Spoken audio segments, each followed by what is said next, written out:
ඔන්න යාළුවනේ ඉතින් අපි මේ ගෙවත්ත එළවලු ටික වේලෙන් හිටියේ. දැන් ඔම වේලලා ඉවරයි.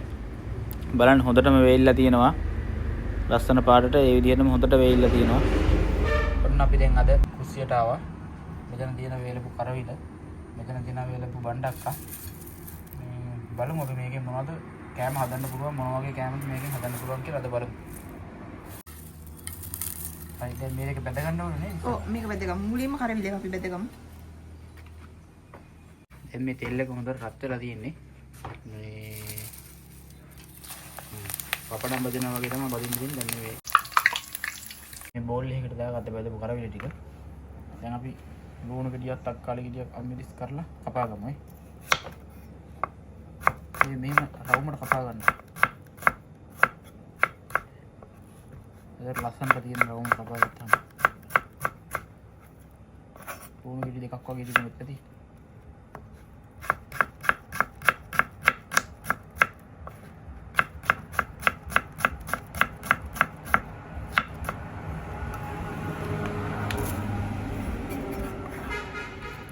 තක්කාලි ගෙඩියත් ඒ විදිහටම රවුමට කපා ගන්න.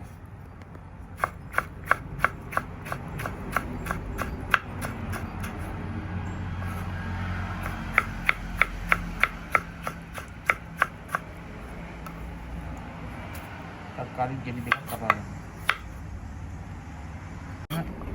දික්කතට කපා ගන්න. සැර කණයට නම් වැඩිපුර ඕන දා ගන්න පුළුවන් අම්මිරිස්. ඔව් සැර කනව නම් වැඩිපුර දා ගන්න. අපි සැර කනින්ද වැඩිපුර දා ගන්නවා. මේ සැර කන්න නැත්නම් පොඩ්ඩක් අඩුවෙන් දා ගන්න. මේවත් මේ වත්තේ අම්මිරිස්. අnder සැර තියෙනවා මේ අම්මිරිස්. ඊට පස්සේ දැන් අපි මේකට ලුණු කුඩු ටිකක් ගම්මිරිස් ටිකක් දා ගන්නවා. ලුණු ගොඩාක් දා ගන්න එපා. පොඩ්ඩක් උණු දා ගන්න. ගම්මිරිස් ටිකක් දා ගන්නවා.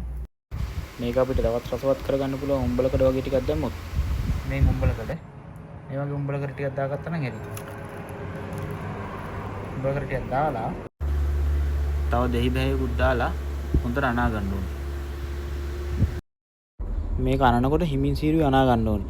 මොකද තාම තියෙන්නේ කරවිල ක්‍රිස්පි ගතියටනේ. එතකොට මේ තක්කාලි වල ලුණු වල තියෙන ඉස්ම මේ කරවිල රවුම් වලට හිමින් සීරුවේ උරා ගන්නකම් හිමීට අනා ගන්න ඕනේ. ඒතකොට තමයි මේකේ පදම ලස්සනට එන්නේ. බත් එකත් රසයෙන් තියෙනවා. දැන් බාගත්තේ මේ හොඳට රසයෙන් තියෙනවා. කාලා බලමු නේද එහෙනම්. ඔව් කම්. පට්ටිය කම්. මේ ගොඩාක් කන්න බෑ ටිකක්.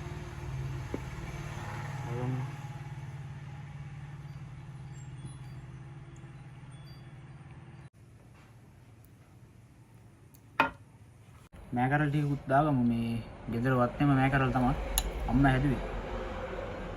ඊට පස්සේ අපි දැන් ආසම කෑම කරවිල සම්බුලේ දාගමු.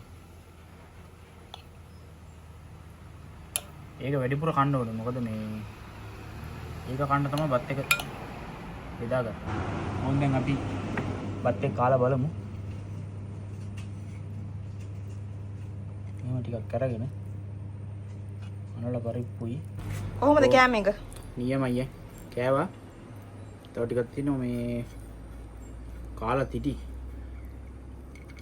දැන් අපි කට්ටිය ගෙත් දන්නේ මේ බණ්ඩක් එක හදවෙන්නේ නැහැ කියලා. බණ්ඩක් එකත් හදලා ඕනේ නම් හැබැයි බණ්ඩක් එක මේ විදිහට නෙමෙයි හදන්නේ, වෙනත් ක්‍රමයකට හදන්නේ. කවුරු හරි කමෙන්ට් එකක් දැම්මොත් ඒකත් හදලා ඕනේ කියලා ඒකත් හදන වීඩියෝ එකක් කරගෙන එනවා. දැන් අපි මේ වේලගත්තු බණ්ඩක්ක ටිකයි කරවල ටිකයි වෙනද පෙළට දාන්නේ කොහොමද කියලා දෙන්නයි යන්නේ. දැන් මේ ඇසුරුම් කරන අවස්ථාවේ තමයි ඉන්නේ. මෙන්න මේ විදිහට තමයි ඉතින් අපේ ගොවිපලේ වේලගත්තු එළවලු ටික පැකට් කරලා වෙළඳ පෙළට දාලා තියෙන්නේ. මේ කරවිල. ඉතින් මේ කරවිල මේ විදිහට ලස්සන ඇසුරුම් කරලා කරවිල කියලා නම දාලා මේ විදිහට ලස්සනට පැකට් එකකට ඔයාලට උනක් දාන්න පුළුවන්. මේ තියෙන්නේ බණ්ඩක්කා. වේලි බණ්ඩක්කා කියලා ඒ නම ගහලා මේ විදිහට ලස්සන ඇසුරුමක දැම්මොත් ඕන කෙනෙකුට කරන්න පුළුවන්. හැබැයි ඉතින් මේකේ වෙළඳ පොලේ ඉල්ලුම ගොඩක් තියෙනවා. නමුත් ඒ ඉල්ලුමට ගොඩක් ඒ විදිහටම සපයන්න බෑ අපිට. මොකද තව කට්ටියට කරන්න පුළුවන් නම් මේක කරන්න. අඩුවට එළවලු විකුණන්න ඕනේ නෑ. මේ විදිහට වේලලා හොඳ මුදලකට හොඳ දෙයක් මිනිසුන්ට දෙන්න පුළුවන්. සුවන් රැකියාවක් කරන කෙනෙකුට උනත් මේක ලස්සනට කරගෙන යන්න පුළුවන්. ඉතින් අදට අපි මේ වීඩියෝ එක අවසන් කරනවා. සුබ දවසක්.